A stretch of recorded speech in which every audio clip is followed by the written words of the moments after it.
Hello students, welcome back to LFI Educates. Today the topic that we are going to discuss is potentiometer.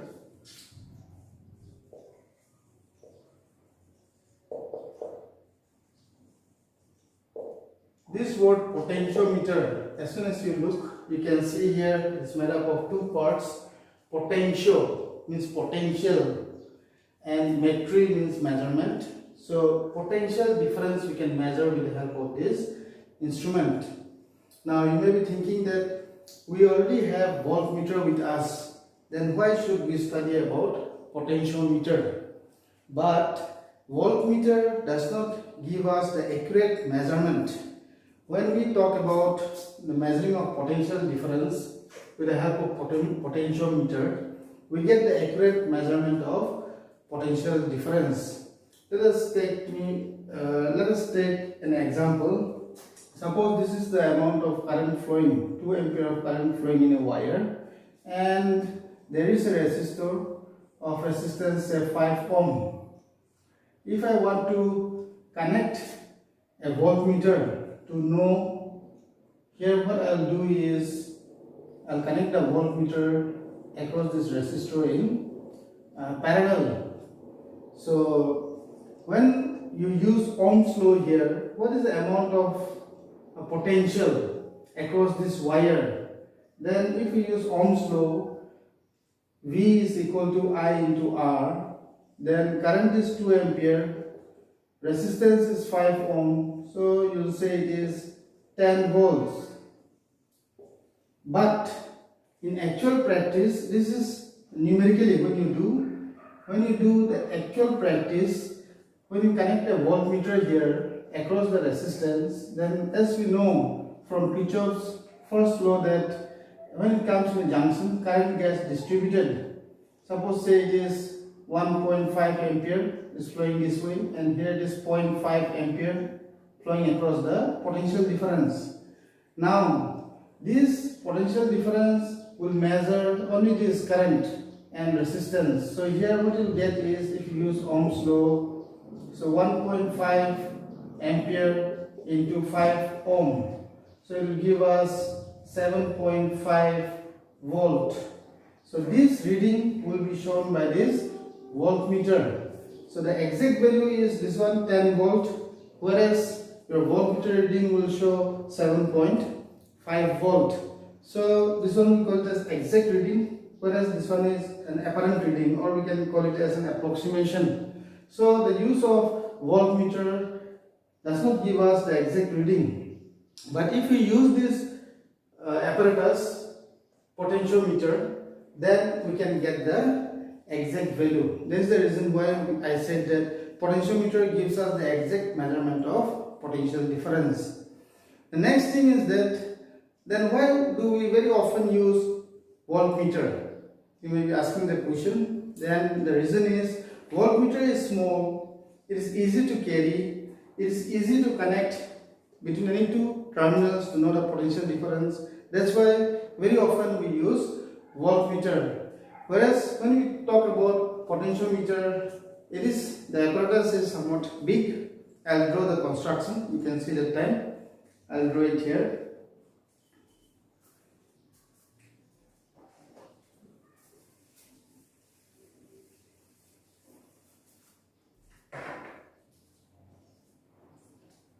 It looks like this.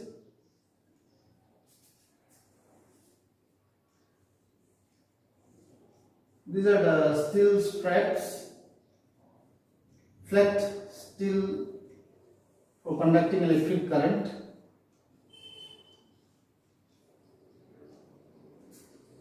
You can see like this parallel wires of length 1 meter each.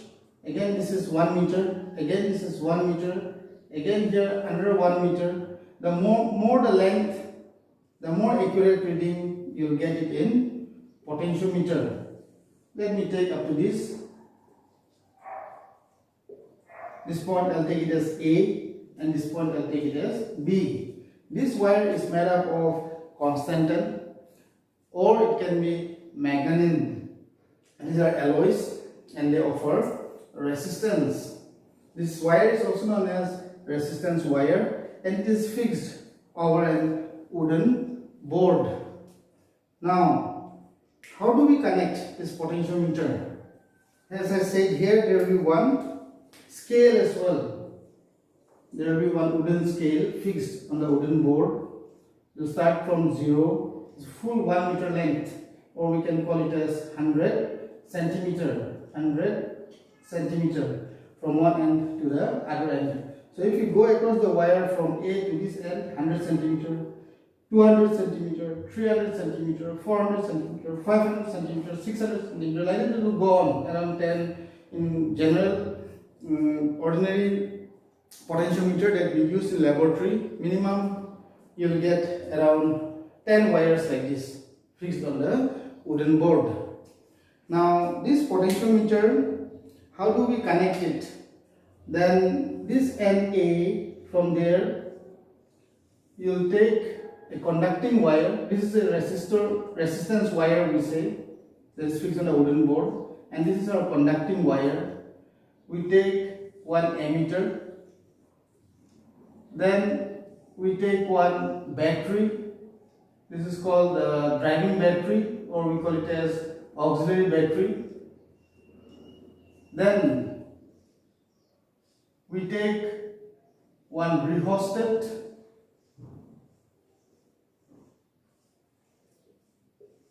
and along the rheostat there will be one key, let us say it is K, and the other end is fixed at end B. This is your auxiliary circuit, and these wires, these red wires that you can see, these are called conducting wires.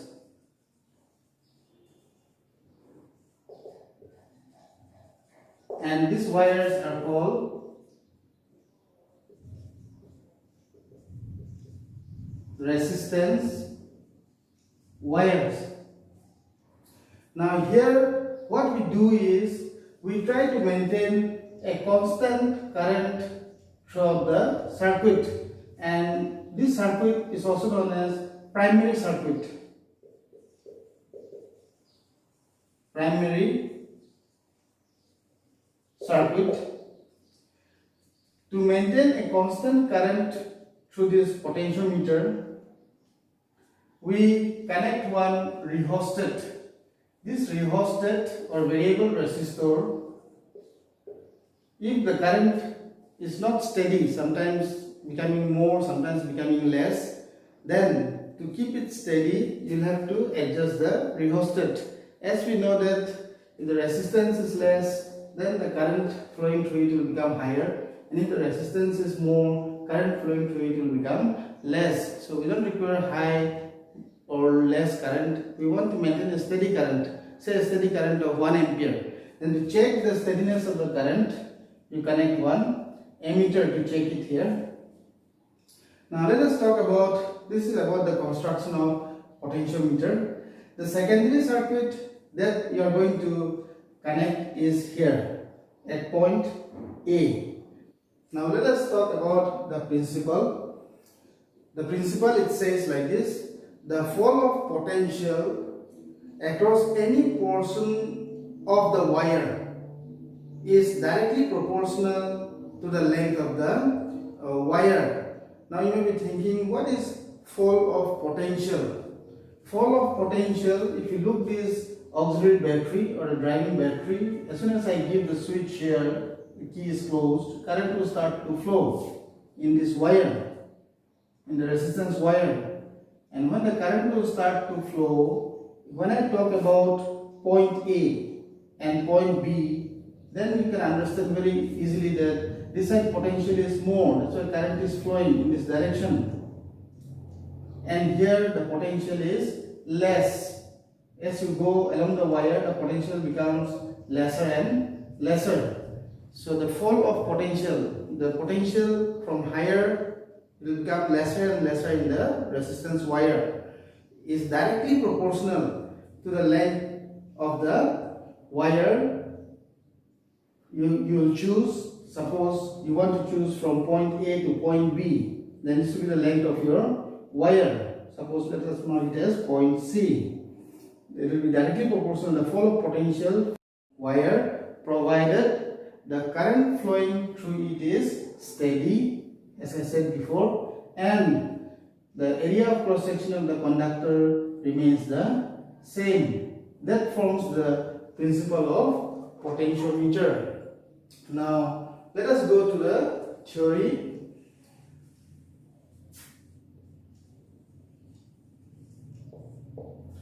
If V, suppose, is the potential difference between the two ends of the resistance wire, then according to Ohm's law, V is equal to current I into R.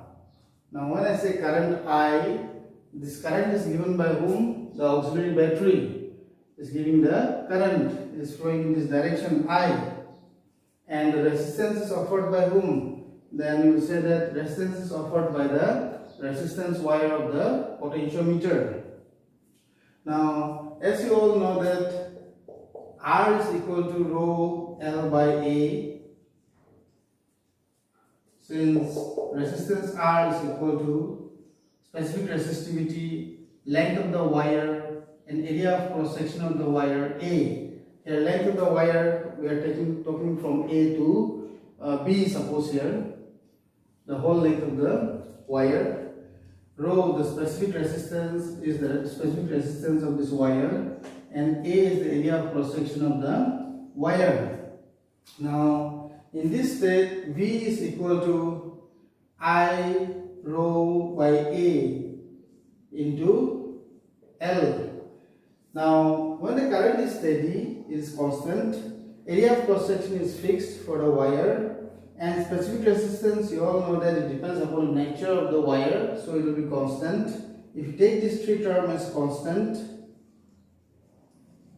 then it will be multiplied with the length L, then V by L will always remain constant.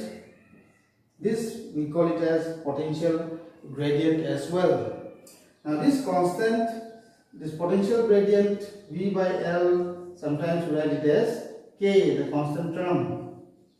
And this constant term, to find out, you will use this formula. You can use K is equal to rho I divided by A. This also gives us the value of K, and that value of K will be equal to potential gradient or potential per unit length. Or in other words, we say that whenever anybody will ask or to remember, you can remember this way: the potential difference in the wire, resistance wire of the potentiometer, is directly proportional to the length of the wire. If you look here, you can get it. V, if you write in place of constant, proportional to L. This is the principle of, or the theory of potentiometer. Now let us use this in finding the EMF of cell. We can even call it as potential difference of the cell. We can do 2-3 things that you are going to study according to your syllabus. The first thing that you can do, I'll write down. The first thing that you can do is you can find, we use this potentiometer to find the EMF of a cell. This is the first thing you learn. The second thing that you are going to learn is to compare the EMF of two cells. And the third thing that you are going to do is we will try to find the internal resistance of a cell.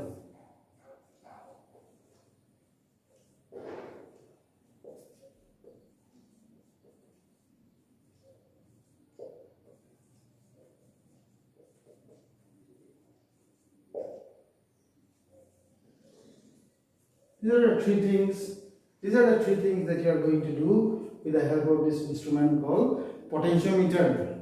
But now, if you look here carefully, in actual day-to-day life, the wire is of this much length. So every time you draw this wire, very long. Sometimes we find it consumes our time. So what we do is we reduce the length of the wire, but we think that the wire is very long. This way we draw while drawing an exam.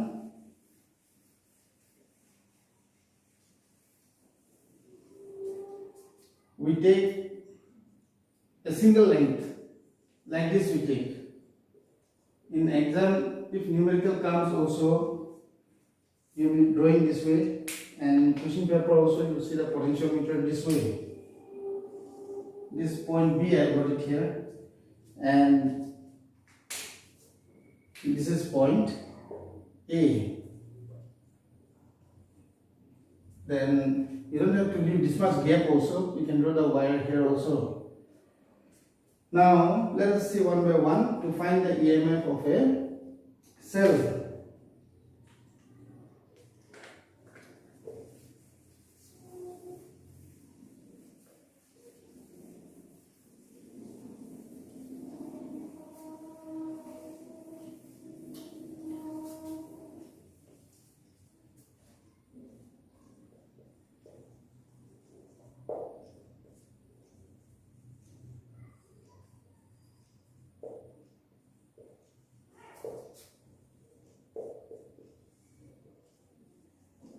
Now the cell whose EMF you want to measure, that cell will connect in the secondary circuit. This will be called as your secondary circuit. I am drawing with blue ink.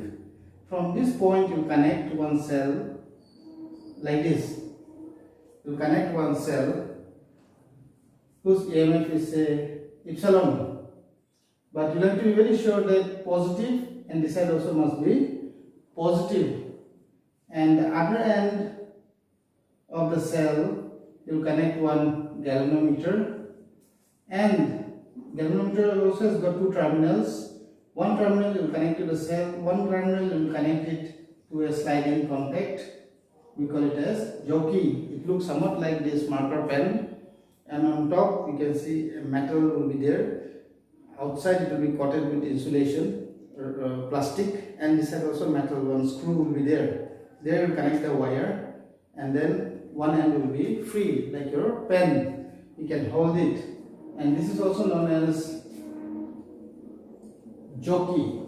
Jockey is a person who rides on top of a horse. So this sliding contact also, if you hold it in your hand, you can ride it on top of this wire, and that is the only work that you are going to do. This part you arrange according to your desired will, and this one we call it as secondary circuit. The circuit is not completed yet. This jockey you have to take, and then you have to search the null point. Now to understand this null point principle, you will have to do one thing. Let me show you here. Suppose there are two cells like this, and you have connected to a galvanometer this way, and a galvanometer, how it looks, the pointer will be there in the middle. Here 0, 1, 2, 3, 4 left side, and this side also 1, 2, 3, 4. Galvanometer will show you the direction, which side the current is flowing. Now if I ask you, suppose two cells I have connected here, then which side the deflection will take place in the galvanometer? This cell is sending current in this direction, and this cell is sending current in this direction.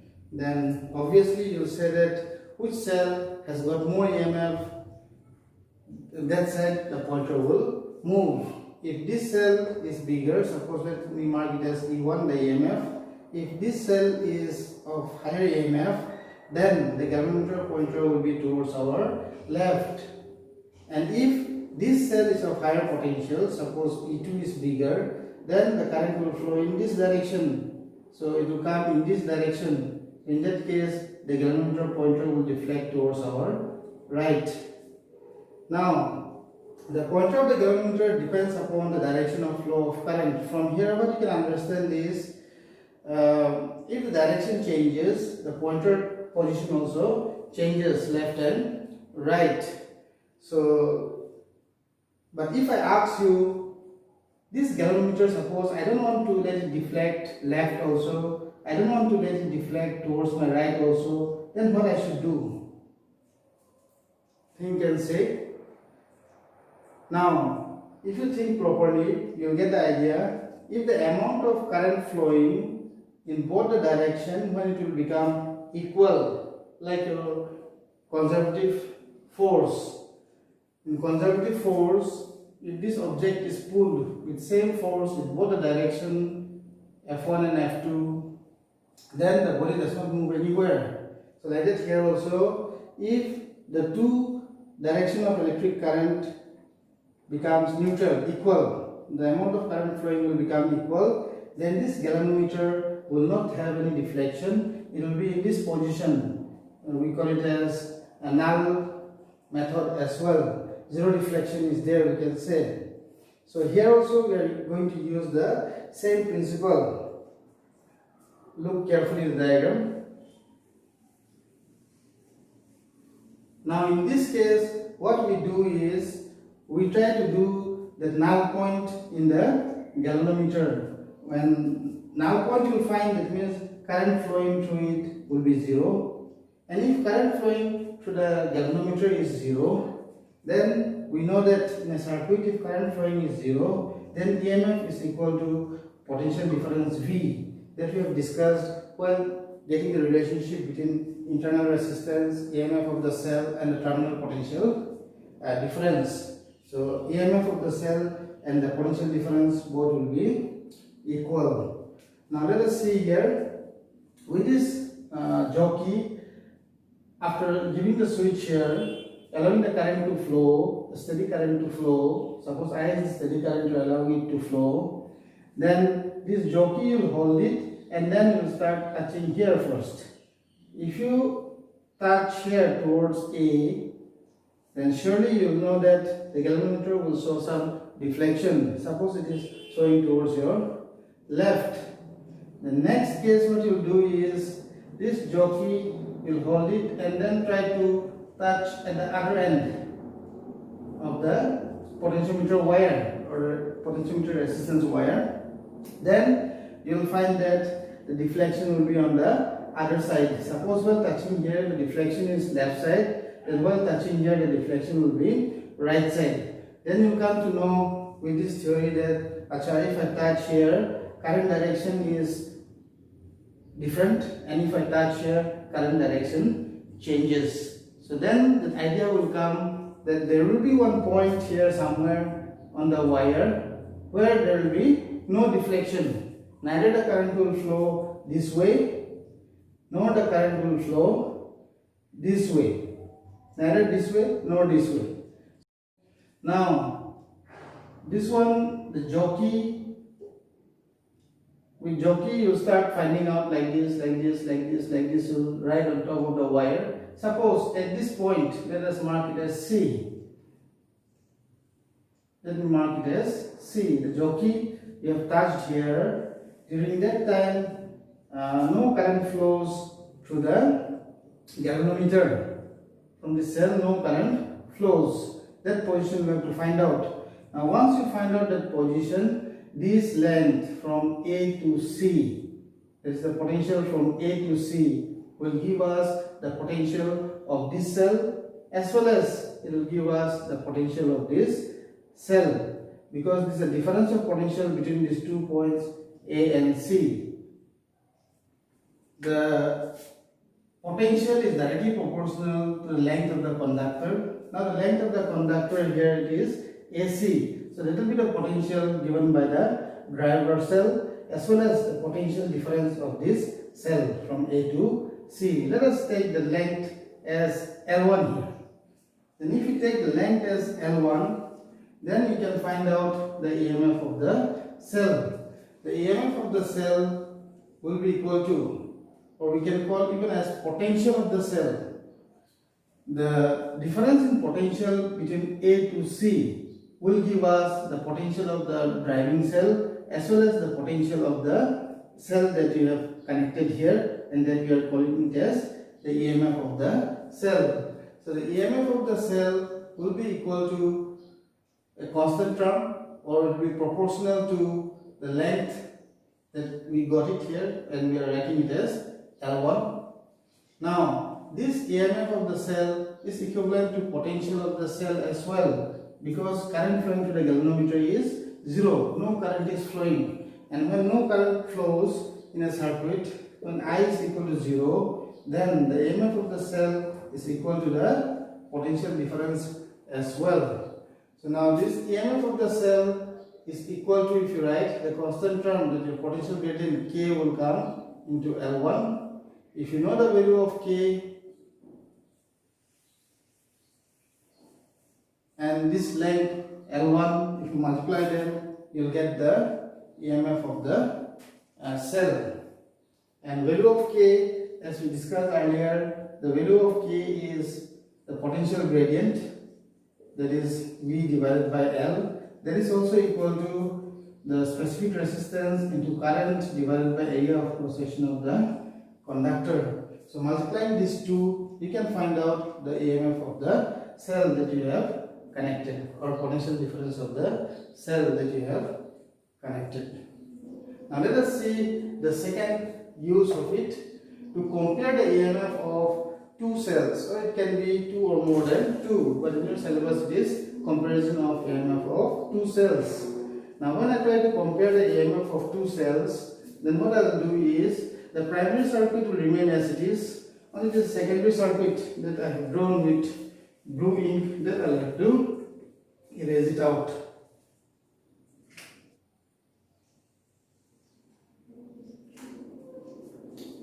Now the circuit arrangement to find the EMF, or to compare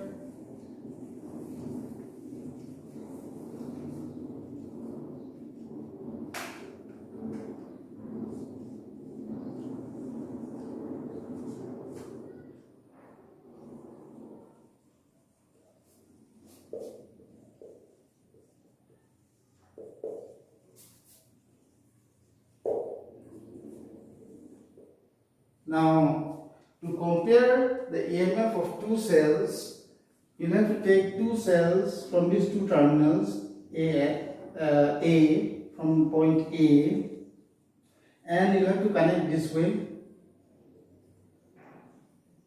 As I said before, positive should be towards the positive, and negative terminal will be on the other side. Now, after connecting this, you will take a two-way key. This is your two-way key. Both the keys are open now, and from this middle point you connect one galvanometer at one end, and the other end of the galvanometer you connect with a wire.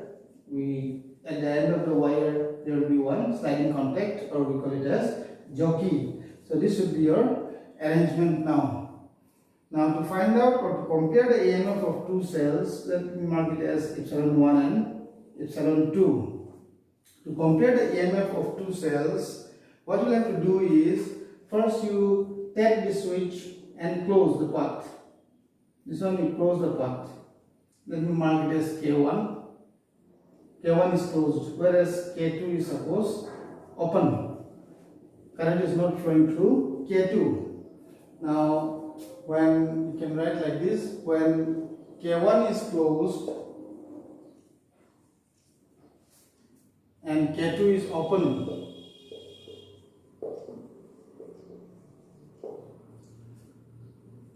take the sliding contact and try to find the null point on the wire.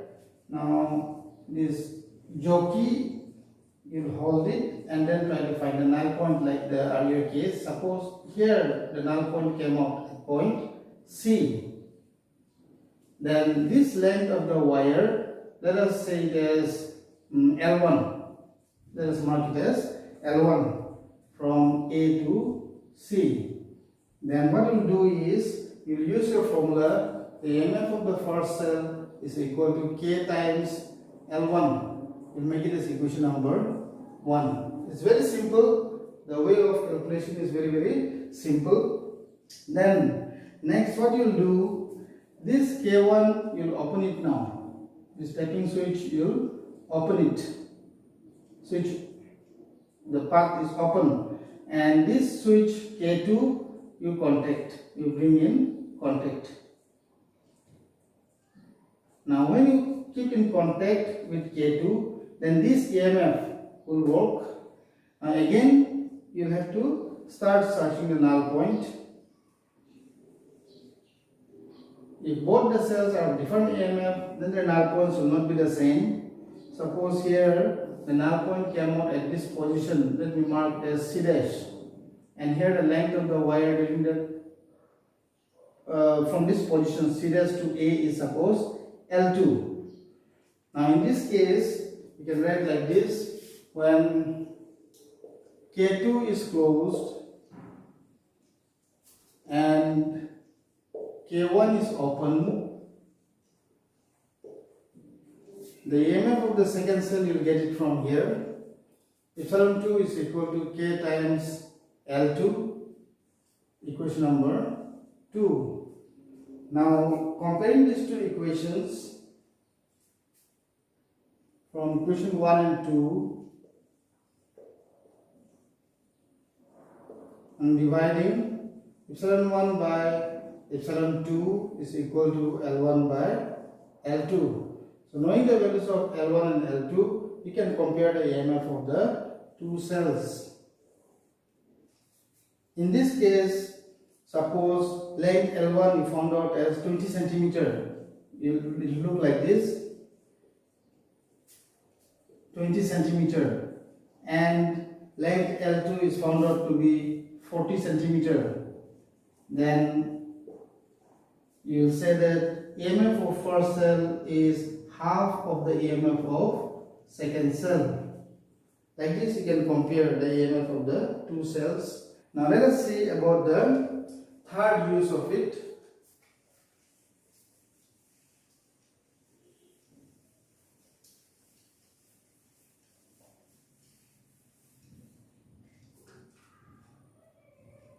For the third use,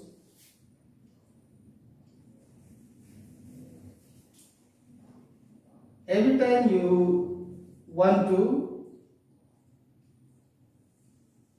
use the potentiometer for different purposes, this secondary circuit only will keep on changing. Here is primary circuit will always remain the same. Only the thing, don't forget, what you have to do is you have to pass constant current.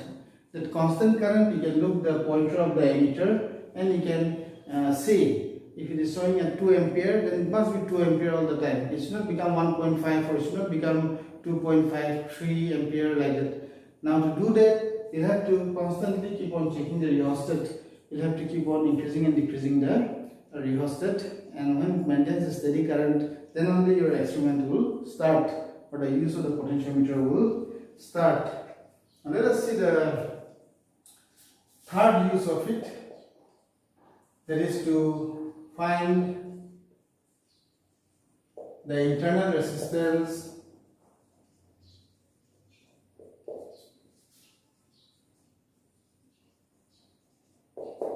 of a cell.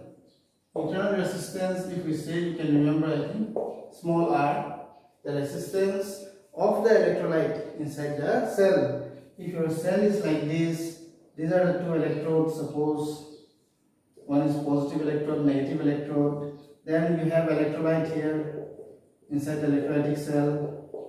The resistance offered when charges tries to flow from one electrode to the other electrode, the resistance offered by this electrolyte, the liquid that you have dissolved in salt and kept, that resistance offered, we call it as internal resistance of the cell.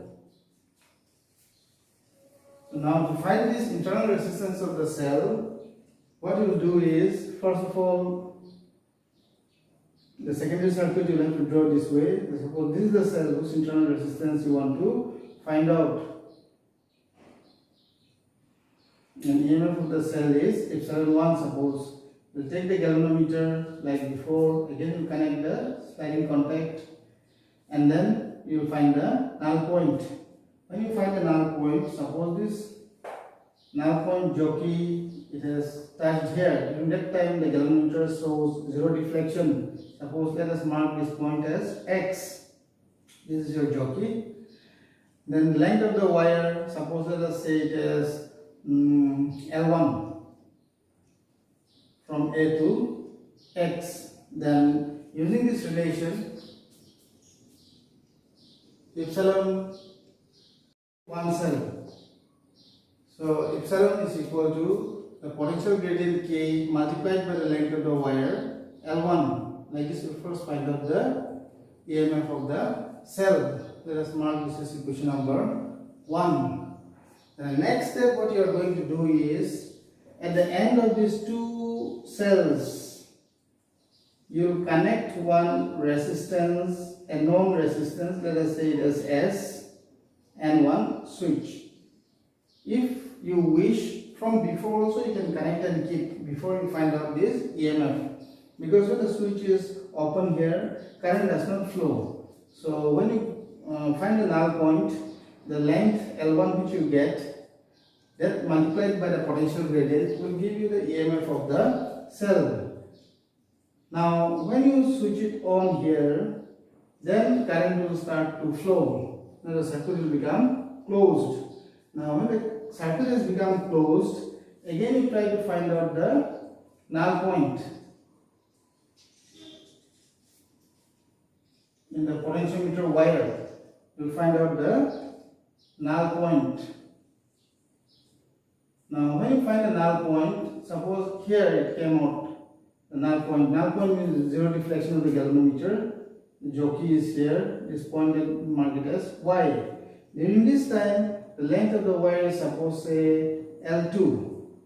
The length of the wire from A to Y is L2. How will you know? Because here down below the wire we have 1 meter scale. From there you can make out what is the length.